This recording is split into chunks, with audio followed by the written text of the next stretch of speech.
Hello, this is Dr. Do again. This video is outside of medicine. Continue the viewing history through reading. I'm going to continue to read.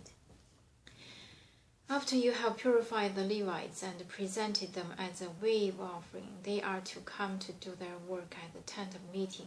They are the Israelites who are to be given wholly to you. I have taken them as my own in place of the firstborn, the first male offspring from every Israelite woman. Every firstborn male in Israel, whether man or animal, is mine. When I struck down all the firstborn in Egypt, I set them apart of myself, and I have taken the Levites in place of all the firstborn sons in Israel. Of all the Israelites, I have given the Levites as gifts to Aaron and his sons to do the work at the tent of meeting, on behalf of the Israelites, and to make atonement for them, so that no plague will strike the Israelites when they go near the sanctuary. Moses, Aaron, and the whole Israelite community did with the Levites just as the Lord commanded Moses. The Levites purified themselves and washed their clothes. Then Aaron presented them as a wave offering before the Lord, and made atonement for them to purify them. After that, the Levites came to do their work at the tent of meeting under the supervision of Aaron and his sons. They did with the Levites just as the Lord commanded Moses. The Lord said to Moses, "This applies to the Levites. Man 25 years old or more shall come to take part in the work at the tent of meeting. But at the age of 50, they must retire from their regular service and work no longer. They may assist their brothers in performing their duties at the tent of meeting, but they themselves must not do the work. This, then, is how you are to assign the responsibilities of the Levites." The Passover. Chapter 9. The Lord spoke to Moses in the desert of Sinai in the first month of the second year. After they came out of Egypt, he said, "Have the Israelites celebrate the Passover at the appointed time. Celebrate it at the appointed time, at twilight on the 14th day of this month, in accordance with all its rules and regulations." So Moses told the Israelites to celebrate the Passover, and they did so in the desert of Sinai at twilight on the 14th day of the first month. The Israelites did everything just as the Lord commanded Moses.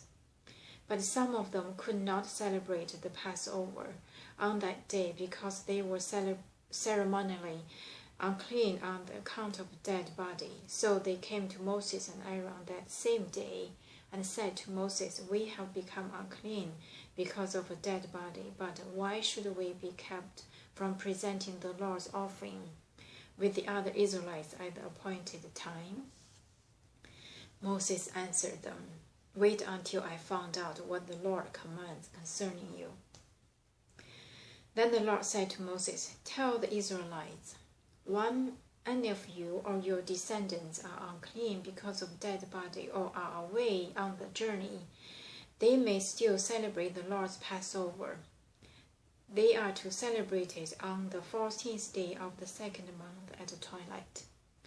They are to eat the lamb, together with unleavened bread and bitter herbs.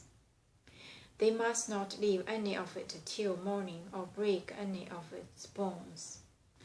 When they celebrate the Passover, they must follow all the regulations. But if a man who is ceremonially clean and not on a journey fails to celebrate the Passover, that person must be cut off from his people because he did not present the Lord's offering at the appointed time. That man will bear the consequences of that sin. An alien living among you who wants to celebrate Lord's Passover must do so in accordance with its rules and regulations. You must have the same regulations for the alien and the native born." The cloud above the tabernacle. On the day the tabernacle, the tent of testimony, was set up, the cloud covered it from evening till morning, the clouds above the tabernacle like fire. That is how it continued to be. The clouds cover it, and at night it looks like fire. Whenever the cloud lifted from above the tent, the Israelites set out. Wherever the cloud settled, the Israelites encamped. At the Lord's command, the Israelites set out, and at his command, they encamped. As long as the cloud stayed out of the tabernacle, they remain in camp. When the cloud remains over the tabernacle a long time, the Israelites obeyed the Lord's order and did not set out. Sometimes the cloud was over the tabernacle only a few days at the Lord's command. They would encamp, and then at this command they would set out. Sometimes the cloud stayed only from evening till morning, and when it lifted in the morning, they set out, whether by day or by night. Whenever the cloud lifted, they set out. Whether the cloud stayed over the tabernacle for 2 days or a month or a year, the Israelites would remain in camp and not set out. But when it lifted, they would set out. At the Lord's command, they encamped, and at the Lord's command, they set out. They obeyed the Lord's order in accordance with his command through Moses. The silver trumpet, chapter 10. The Lord said to Moses, "Make 2 trumpets of hammered silver, and use them for calling the community together and for having the camps set out. When both are sounded, the whole community is to assemble before you at the entrance to the tent of meeting. If only one is sounded, the leaders, the head of the clans of Israel, are to assemble before you. When a train of blast is sounded, the tribe camping on the east are to set out. At the sound of second blast, the camps on the south are to set out. The blast will be the signal for setting out. To gather the assembly, blow the trumpets, but not with the same signal. The sons of Aaron, the priests, are to blow the trumpets. This is to be a lasting ordinance for you and the generation to come. When you go into battle in your own land against any enemy who is oppressing you, sound a blast on the trumpets.